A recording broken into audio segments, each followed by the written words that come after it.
So in part 11, of course, there goes, I love this picture. It's of Tutankhamun, the boy king.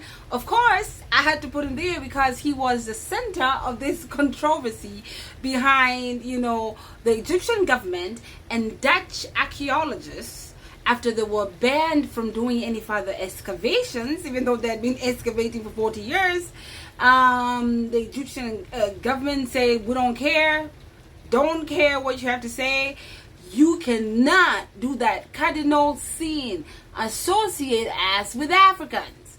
We want nothing to do with Africanness. All right?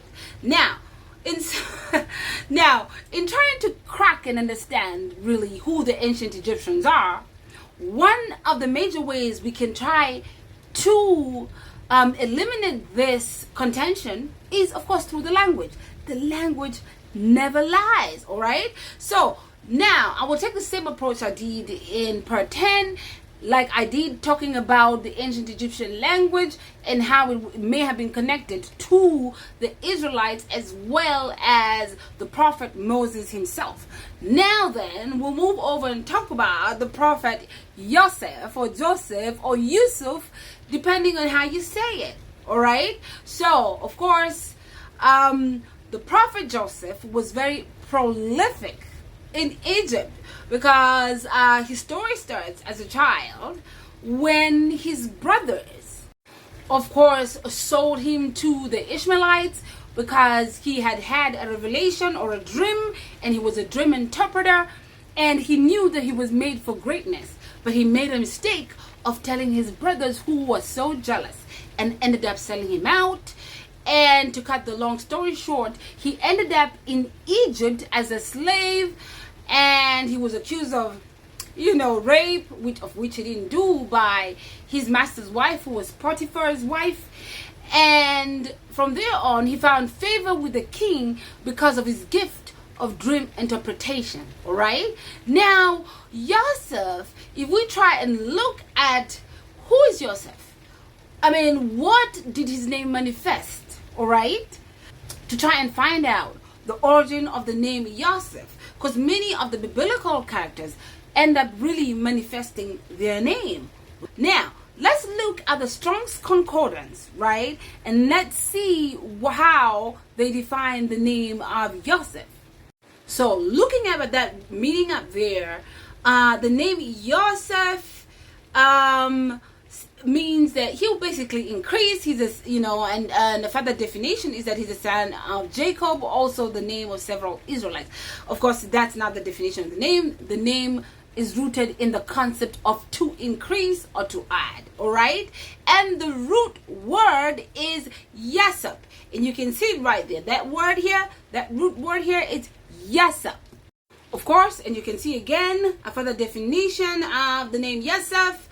And you can see that it means to add. It means to add it more, added more, adding, adds again, another. Sometimes some places or some sources define it as to do something repeatedly.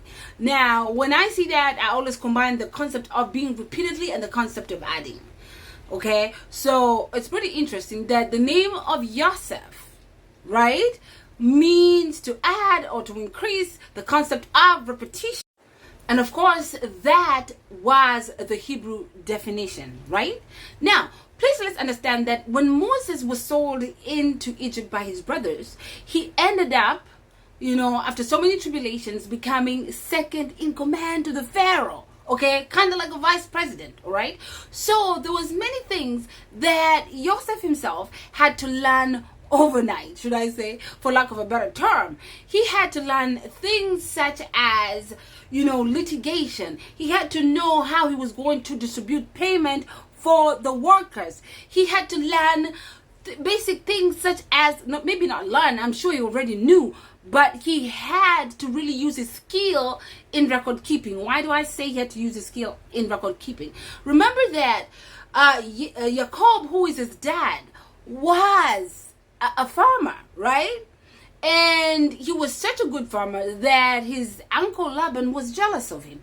he was so good with animal husbandry. Now, to be a farmer, of course, you have to know numbers so you can keep track of, so you can keep track of your lifestyle. You know what I'm saying? So now, as we proceed on, let's try and break down the name Yosef. But before we break it down, you can only break it down further, especially it's much easier if you can do it from a Bantu perspective.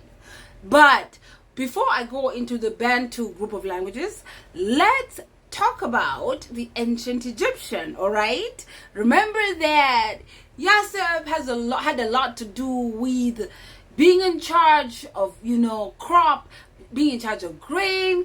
He also had to do state functions. He was such a decorated leader.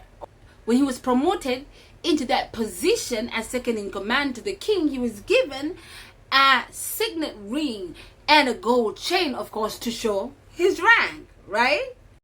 Now, remember also from part 3 and part 4, I had shown you the linguistic parallels of the Egyptian word Rika, which means to learn, to understand, to become illuminated. And the parallels would be in Ekegusi, my language, which was Rika, which means to weigh, to measure, to write, to wrestle, right? So again, you see those linguistic parallels with some sub-Saharan, Bantu languages. Now, let's look at the word for mathematics, or the concept of calculating in ancient Egypt. All right, there you go. Now, the word given there, and you can see the hieroglyphs, is with the consonants SHB. Okay, that's a skeletal consonant of HSB, which I would just say is a sub, and it means to calculate, to reckon, to count, to settle accounts. Now, you will also see that in the Kiswahili Bantu, there's really no different. The consonants remain the same, and the word for mathematics, calculating, the concept of increasing is what? Hesabu. The consonants don't really change, all right? Now, I know people will sit here and say, oh, Swahili is not really, a Bantu language. It's Arabs who brought it. That's not necessarily true. Now, remember from the Bible, the number 7 has always been seen as a number of completion, right? All right. So you have creation was completed in 7 days, right? There are 7 days in a week. Sabbath is in 7 days, and so forth and so on. 7 is a number of completion. And you will see that even the concept of math, not only in ancient Egyptian, okay, but also in Kiswahili Bantu, is rooted in the number 7. It has a base of 7, okay, which is the suffix saba. In the Swahili language, the number 7 is saba. In Kikongo, it's samba. In Luganda, a week is called sabiti. So somebody needs to tell me how this Saba word that is also Bantu is connected to Arabic, because whenever you tell people about Swahili, they want to argue Swahili is not really a Bantu language. All right? So let's move over to the definition of somebody who is actually a mathematician, or somebody who does math, or a record keeper. Basically, the same job Joseph was doing. Okay? Alright, so let's look at these words real quick. Up here, you have the word hisabati, meaning to calculate, a reckoning, a total scheme, or a plan. And then you have hesabiwa, which means an assessment of things, taxed and dues. Okay, then you have mtoa hesabu, is one who gives the accounts. You will see that in Swahili, it's exactly the same. Especially if you're using that country accent, it's exactly the same. Mtoa hesabu or mtoa hesabu. Now we have to ask ourselves questions. How is it that ancient Egyptian has heavy Bantu roots?